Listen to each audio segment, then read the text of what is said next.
Galera do terceiro ano, aqui o professor Vanks trabalhando com você.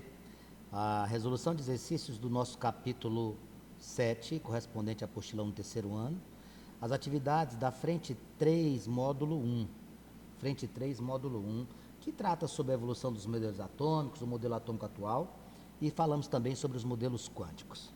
A primeira questão que nós temos na nossa apostila, ela diz o seguinte, lá na página número 68, ela diz assim: a figura mostra o tubo de imagem dos aparelhos de televisão usado para produzir as imagens sobre a tela.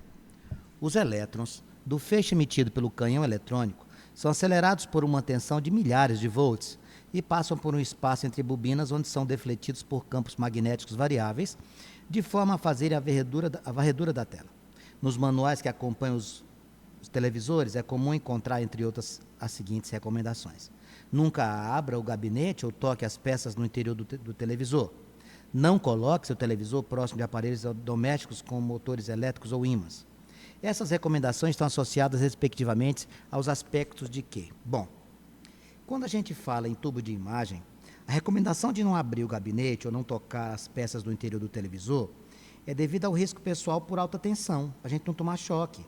Não é permitido colocar seu televisor próximo de aparelhos domésticos com motores elétricos ou então com características de ímãs, porque dessa forma você vai evitar perturbação ou deformação de imagem por campos externos.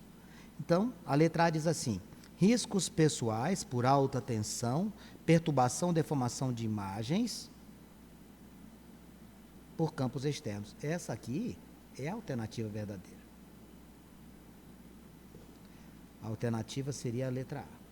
Tudo bem? Vamos para a questão de número 2. A questão de número 2 traz o que para nós? Vejamos. Em 1897, o cientista britânico Thomson descobriu, por meio de experiências com raios catódicos, a primeira evidência experimental da estrutura interna dos átomos. Vamos lembrar de um detalhe. Quando a gente estuda Thomson, a primeira coisa que a gente tem que trazer à mente, e isso a gente precisa como referência, é o tal pudim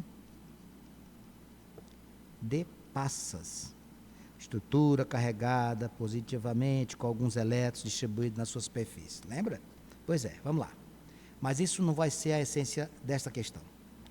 Então ele diz, com os estudos realizados por intermédio da utilização de tubo de raios catódicos, aqui sim é uma informação relevante. Thomson resolveu utilizar um nome simples para o átomo que passou a ser conhecido como pudim de Passas. Um assunto de interesse daquela época era a constituição do raio catódico. Havia duas teorias: que os raios catódicos fossem feitos de partículas eletrizadas, que os raios catódicos e as partículas eletrizadas eram coisas distintas. Bom, o que é que eu queria lembrar a você? Esses tais raios catódicos são feixes de elétrons de carga negativa, mas que possuem massa. No modelo do Thomson, o átomo não era maciço, mas sim um fluido com carga positiva, no qual os elétrons estavam dispersos na forma homogênea, na distribuição como num pudim de passas, umas estruturas elétricas negativas distribuídas na sua superfície como um todo. Então, a questão de número 2, ele diz assim, letra A: os raios catódicos são formados por partículas positivas, sendo formados por elétrons. Não, elétron não é partícula positiva. Então, essa letra A aqui para nós estaria descartada, né? Letra B. Uma das conclusões era que apresentavam massa e eram atraídos por um campo elétrico positivo e, ao serem projetados, apresentavam uma sombra. Isso é a nossa resposta correta, tá, meus caros amigos? Questão de número 2, marque a letra B. Questão de número 3. Para se ter ideia sobre as dimensões atômicas em escala macroscópica, considera-se que se o prédio central da Universidade Estadual de Goiás, em Anápolis, fosse o núcleo do átomo de hidrogênio, a sua eletrosfera poderia estar a aproximadamente 1000 quilômetros. Qual a intenção de alguém que faz um texto desse? De mostrar para nós que existe um grande espaço vazio entre o núcleo do átomo e a eletrosfera.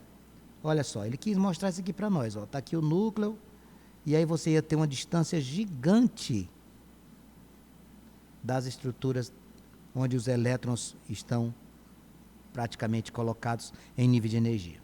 Dessa forma, o modelo atômico para a matéria é uma imensidão de vácuo com altas forças de interação. Considerando-se a comparação apresentada no enunciado, a presença de eletrosfera é coerente com os modelos atômicos de quem? Bom, o que é que a gente vai fazer? Vamos lembrar aqui.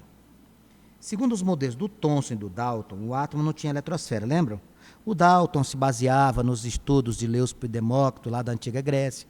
Falava que o átomo era estrutura maciça, indestrutível, indivisível. Somente a partir do modelo do Rutherford foi constatado que o átomo possuía um núcleo denso e pequeno e que os elétrons ficariam girando ao redor do núcleo no que se chamou de eletrosfera. Lembram-se da experiência do Rutherford? Lâmina de ouro lançando raios catódicos, verificando que a maioria dos raios passavam sem sofrer desvios, alguns desviavam e alguns retornavam. Lembram-se? Então, vamos lá. Esse modelo do Rutherford foi aperfeiçoado pelo Bohr, ao afirmar que os elétrons viravam em níveis definidos de energia. O Bohr, lembram-se, fazia um comparativo, inclusive, com o sistema solar. Ele dizia que as órbitas eram perfeitamente elípticas, e aí nós tivemos uma retificação posterior, feita por Sommerfeld, que disse que as órbitas não eram perfeitamente circulares, elas eram elípticas. Para Sommerfeld, a energia do elétron poderia ser determinada pela distância em que se encontrava do núcleo e pelo tipo de órbita que descreve. E ele também dizia para nós que as órbitas eram elípticas. Quem, então, trouxe essa ideia para nós? O Bohr, né? O Bohr. E o outro que trouxe para nós? Sommerfeld. Qual é a maior relevância em tocante ao estudo do Sommerfeld? Lembre-se que Sommerfeld é responsável pela ideia de órbitas elípticas. Então, a questão de número 3, caros amigos, letra B. Questão 4. As teorias atômicas vêm se desenvolvendo ao longo da história. Até o início do século XIX não se tinha um modelo claro da constituição da matéria.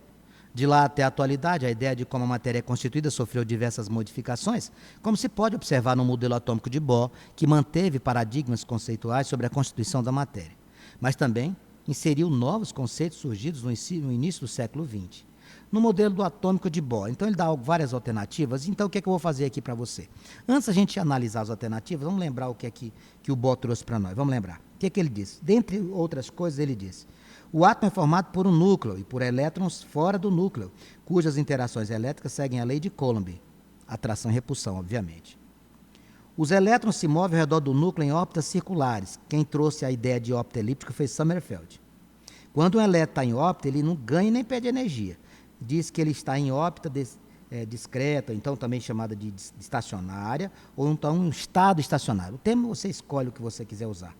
Os elétrons só podem apresentar variações de energia quando saltam de uma órbita para outra. Quando ganha energia, se afasta do núcleo. Quando perde energia, se aproxima do núcleo. E a última coisa que eu queria lembrar em relação ao modelo atômico do Bohr é que ele afirmava que um átomo só pode ganhar ou perder energia em quantidades equivalentes a um múltiplo inteiro. Ele chamou esse múltiplo de quanta. Então, amigos, vamos lá analisar as alternativas. O que é que diz a letra A para nós aí? A letra A diz: o elétron circula em órbita com raio aleatório. Opa, nada a ver. B. O elétron é descrito com a função de onda. Não. A característica de onda e partícula, quem trouxe para nós não foi Bohr, foi de Broglie. Para descrever o elétron no orbital, são necessários 4 números quânticos. Sim, são necessários 4 números quânticos. Principal, secundário e spin magnético. Mas não foi através do modelo atômico de Bohr que a gente trouxe essa concepção. Letra D. Toda a massa do átomo está concentrada no núcleo, que ocupa uma porção ínfima do espaço. Resposta, letra D. Ok? Beleza, vamos para a próxima. Na produção de fogos de artifício, diferentes metais são misturados à pólvora para que os fogos, quando detonados, produzam cores variadas. Por exemplo, o sódio, o estrôncio e o cobre produzem, respectivamente, as cores amarela, vermelho e azul. Se a localização dos elétrons em um determinado nível depende da sua quantidade de energia, o que é que a gente pode afirmar? O que é que a gente precisa saber? Essa tal luminosidade ela é produzida quando? Essa luminosidade é produzida quando os elétrons, após terem saltado para nível de maior energia, retornam para os níveis de menor energia. Olha só. Ele salta de um nível mais energético, volta para o menos energético. Aí, quando ele faz isso, essa luminosidade é produzida. Então, a letra A diz: quando a pólvora explode, a energia produzida excita os elétrons, fazendo passar de níveis de menor energia para os de maior. Essa é a nossa resposta, queridos amigos. Letra A, na questão de número 5. Questão 6.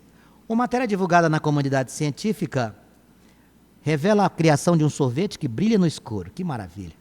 Ele é produzido como uma proteína encontrada na água viva que reage com o cálcio em pH neutro, quando o sorvete é degustado. O brilho do sorvete é ocasionado por um fenômeno conhecido como... Bom, o que é que eu teria que saber no exercício desse? Esse fenômeno que a gente está descrevendo aqui para você, é explicado pela luminescência. O que seria essa tal de luminescência? Vamos buscar lá na física. Luminescência consiste na emissão de luz de uma substância quando ela está submetida a um estímulo, como, por exemplo, a luz ou uma reação química. Neste caso, o estímulo seria o quê? A reação entre a proteína e o cálcio, cujo pH é neutro, pH 7. Então, a resposta para nós na questão de número 6, caros amigos, seria a letra A, luminescência. Questão de número 7. Em um mesmo átomo, não podem existir dois elétrons com o mesmo conjunto de números quânticos. Você lembra quais são os números quânticos? Quais são os números quânticos? Números quânticos que a gente possui são principal, que indica nível, secundário, que indica subnível, magnético, que indica a posição do orbital, e o spin, que indica a rotação do elétron. Esses são os 4 números quânticos. Esse conjunto não pode se repetir para mais de um elétron. Aí ele fala assim, em o mesmo átomo não pode existir dois elétrons com o mesmo conjunto de números quânticos. Isso se refere a quem? Bom, amigos, quem trouxe esse enunciado foi Pauli, através do princípio da exclusão de Pauli, tá bom? Não podem existir no mesmo átomo dois elétrons que apresentem os mesmos estados energéticos. Você pode concluir, então, que todos os elétrons de um átomo são diferentes de algum modo, principalmente quando você analisa o conjunto desses 4 números quânticos. Então, a resposta da questão de número 7 para nós seria também a letra A. Questão 8.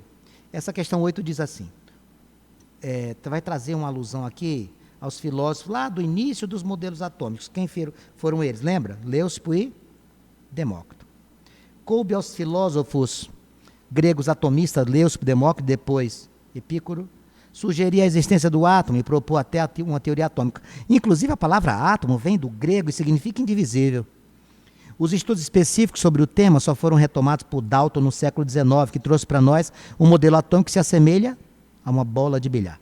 A respeito de modelos atômicos propostos, assinale a correta. Vamos lá. O que é que eu queria lembrar com você? Letra A. Rutherford propôs o primeiro modelo que descreve a estrutura quântica do átomo de hidrogênio. Não. B. A dualidade de onda-partícula, que é uma propriedade fundamental das partículas subatômicas, foi enunciada pelo físico de Broglie. Essa resposta é certa. O que é que o de Broglie falou para nós com relação à dualidade? Em determinados momentos, comportamento de onda. Em determinados momentos, comportamento de partícula. Questão 8, letra B. E para nós fecharmos o exercício, a questão de número 9 diz, dentre os conjuntos de números quânticos apresentados nas alternativas a seguir, um deles representa números quânticos não permitidos para a subcamada do ferro. Bom, eu teria que ir lá na tabela periódica, eu não estou com ela aqui, mas você pode fazer isso. O número atômico do ferro é 26, tá? Então, o que é que eu teria que fazer? Eu teria que trabalhar com essa distribuição, 26, tá? 2, como é que ficaria aqui no diagrama do Linus-Pauling? Vamos fazer 1s2, 2s2, 2p6, 3s2, 3p6, 4s2, 3d, vamos contar? 2, 4, 10, 12, 18, 20. Faltam 6, 3d6. Bom, aqui ele está querendo o nosso amiguinho qual? Fe. Ele fala que existe número quântico apresentado por elétrons da subcamada mais energética de um íon responsável pela sustentação dos mamíferos. Esse Fe mais 2, ele vai ficar com quem? Com Z24, porque tu vai perder 2 elétrons. Então, tu vai trabalhar aqui com o Z mais 2, tá? O Fe mais 2, o Z que era 26. Eu vou trabalhar aqui com 3D6, só para a gente ter uma noção. O número quântico principal vai ser o 3, né? O número quântico secundário é S0P1D2. O número quântico magnético tu tem que desenhar. Quantos orbitais, Vank? 5. Desenhe 5 orbitais, coloque o 0 no centro, os números à sua direita positivos e negativos à esquerda. Você vai colocar 5, né? Ó. Aqui, ó. 1, 2, 3, 4, 5. Quando todo mundo recebe, você volta aqui. O raciocínio seu aqui vai ser quem? Menos 2. Ele parou no número quântico magnético, menos 2. E para baixo, o spin para baixo, mais meio. Esse aqui seria o conjunto. Então, para que a gente possa trabalhar aqui, a alternativa que ele não poderia ser era a letra D, o menos meio. Ó. Ok? Espero que você tenha acompanhado da resolução de exercício, refaça-os e nos encontramos em breve. Fica com Deus.